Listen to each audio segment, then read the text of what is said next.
Hi, Simi and Navin. How are you? Hope you're having a good evening. So that's the last you'll see of me. I just wanted to say hi. I'm going to switch this up and see if we can share my screen here. One sec. Okay, so you should be able to just hear my voice. And I just want you to take a look at this and I'll walk you through it. So look at that. Doesn't that look amazing? If only you can have this in your back as your backdrop as well over here, right? From your home, wouldn't that be fantastic? Okay, so from this point of view, as you can see, it would be from the lower deck. Here's the step right there, and it looks quite lovely. You got the railings here, and that's basically the positioning of the railings, more or less. Keep in mind that these are not identical to what you selected. This is what I am available to place onto the deck according to the software and what's available in the software. So don't ignore those, just ignore those details. But other than that, you have your deck, you have your mulch, the lovely wall. We'll talk about the plants later on and everything else that's going on. So let's go to the next view here.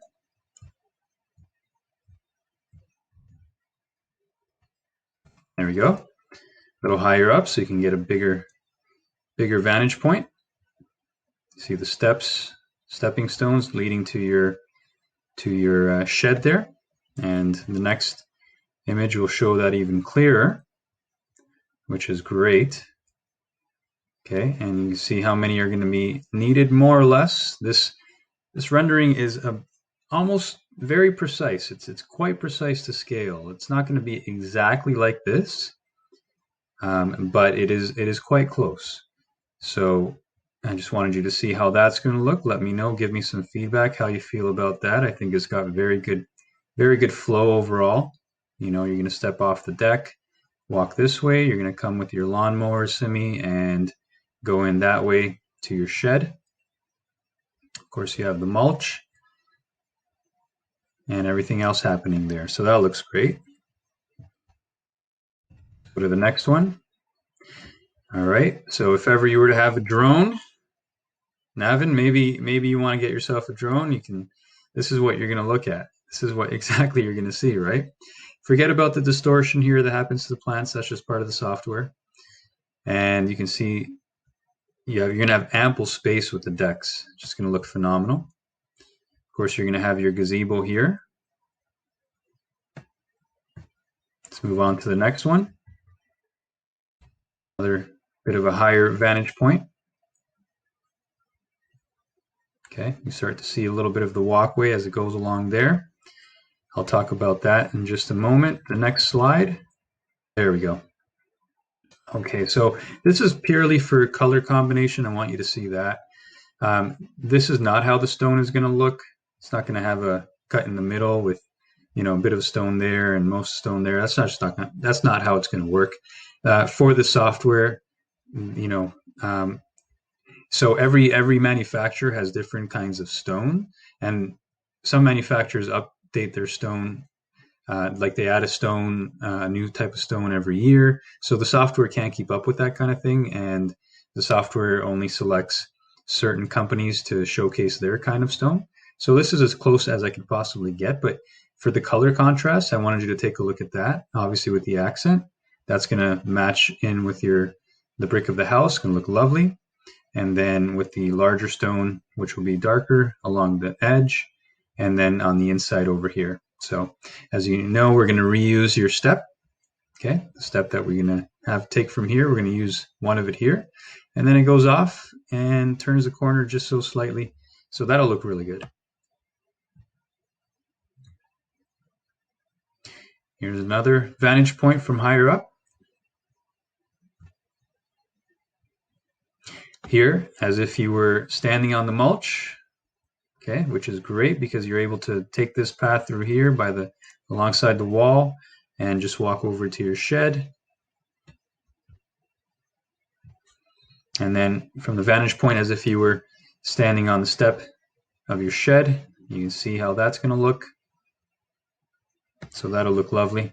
There's good flow, very good rhythm in this particular design. Now I wanted to highlight this.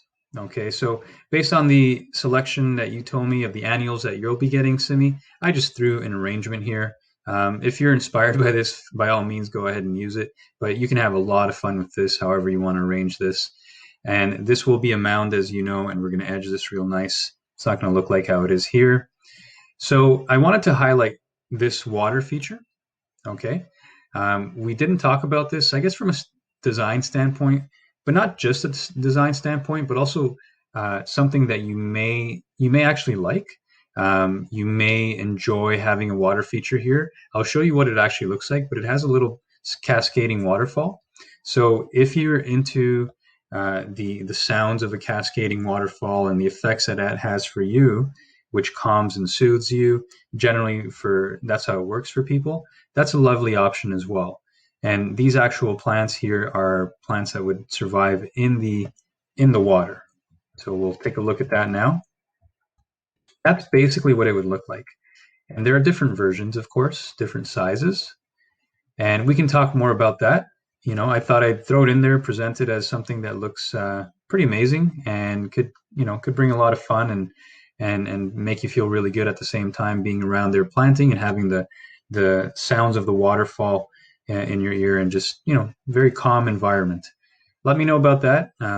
My friend Marvin, fellow contractor, he's been doing this kind of work for 25 years, and he is a master. He's a pro at what he does. So let me know what you think. If you want me to reach out to him, then I can ask him about that and see what that would come in at. If you're interested in that, just please let me know. All right, so now we're going to talk about this side in the plants. So, Simi, based on the plants that the plant list that you provided to me, there are some that I excluded. Now, you might be wondering why. So the reason for that is because the wall to where the fence is going to be it's not a large span. So I want to make sure that the plants that go in there are going to have enough space to survive. Not only that, some of the plants like the spirea plant, the holly plant, the weigela, and the magnolia, they tend to be very large. So they can grow quite large. We're talking about spirea can grow upwards to 8 feet tall, 6 feet wide. It's also very invasive, which means it's just going to basically, you're going to end up having a lot of spirea over the years, which is not going to be fun. It's going to be very frustrating and difficult to deal with. So I would totally avoid that. Holly plant, that can grow anywhere from 6 feet to 50 feet. That will be very problematic for you down the road. It will also compromise, all these plants that I excluded will compromise the structure of the wall because there isn't much space. The other side, you already have the plants, some of the larger bushes and tree there that are in the ground, and we're just building a wall to accommodate and go around it. Whereas here we'd plant into the structure, the planter structure, and not into the actual ground, because it wouldn't be possible. So unless, well, no, it wouldn't be possible because we're going to be building everything up. So we'll scrap that idea because it really will compromise the structure of the wall and push it forward. And we want to completely avoid that. That'll be frustrating for you down the road. So, and the magnolia tree the same. So what I've done is I've included the bleeding hearts. This arrangement is not an arrangement that you need to completely commit to, but based on what I understand about plants and my experience, and I have a gardener that I can consult as well regarding this. This is what I'd recommend. Excuse me. This is what I'd recommend. So what we're looking at here is the bleeding hearts, okay, followed by the daisies. Okay, and I'll take you back here.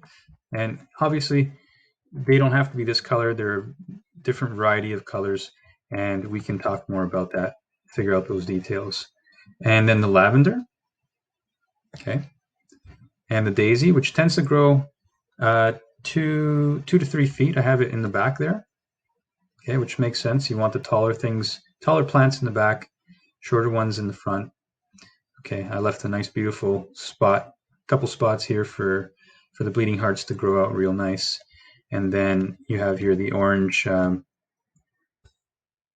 butterfly milkweed plant. Okay. And then this would be the viburnum white floral scented. And those grow lovely. Those grow quite big as well. So over the years, you'll just want to prune it. And they're very hardy.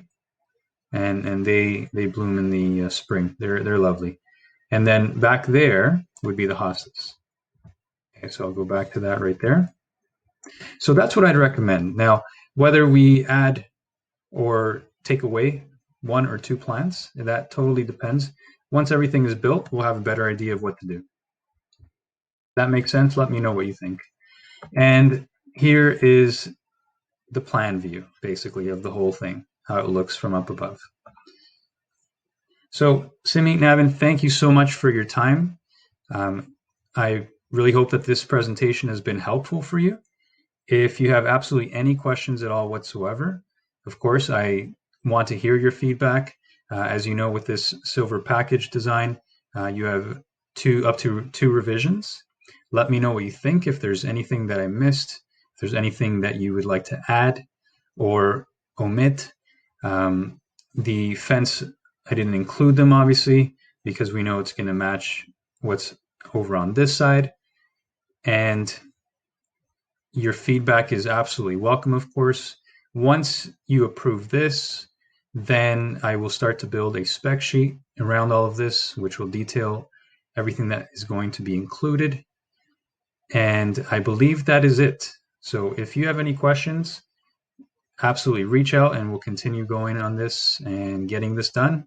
Absolutely excited about it. I'm sure you two are as well. And I look forward to hearing from you both.